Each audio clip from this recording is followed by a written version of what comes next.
শেষ হতে চলেছে বিশ্ব অর্থনীতিতে আমেরিকার একছত্র আধিপত্য।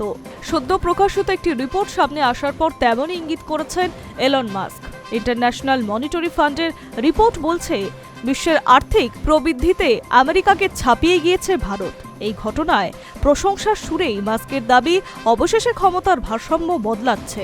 2026 সালে গোটা বিশ্বের সম্ভাব্য আর্থিক প্রবৃদ্ধি ও তাতে সবচেয়ে বেশি যোগদান রাখা 10টি দেশের তালিকা প্রকাশ করেছে IMF। সেই রিপোর্টেই দেখা গিয়েছে, ডলারের দেশ আমেরিকাকে ছাপিয়ে বিশ্ব তালিকায় দ্বিতীয় স্থানে উঠে এসেছে ভারত। বিশ্বের জিডিপিতে ভারতের অংশীদারিত্ব হতে চলেছে 17.0%, আমেরিকার 9.9%। আমেরিকার নাম ঠাঁই হয়েছে তালিকার তৃতীয় স্থানে। ওই তালিকায় সবার উপরে রয়েছে চীন। বিশ্ব জিডিপিতে তাদের যোগদান হতে চলেছে 26.6%। পাশাপাশি ওই তালিকায় রয়েছে ইন্দোনেশিয়া, তুরস্ক, নাইজেরিয়া, ব্রাজিল, ভিয়েতনাম, সৌদি আরব, জার্মানি। অর্থাৎ রিপোর্টে স্পষ্ট যে বিশ্ব অর্থনীতিতে সবচেয়ে বেশি আর্থিক যোগদান হতে চলেছে এশিয়ার দুই দেশ, চীন ও ভারত। যৌথভাবে দেশের যোগদান হতে চলেছে 43.6%।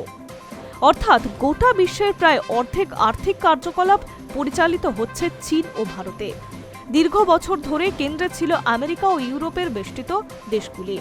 সোশ্যাল মিডিয়ায় এই রিপোর্ট তুলে ধরলেন এলন মাস্ক। লিখলেন, অবশেষে বিশ্বে পরিবর্তিত হচ্ছে ক্ষমতার ভারসাম্য।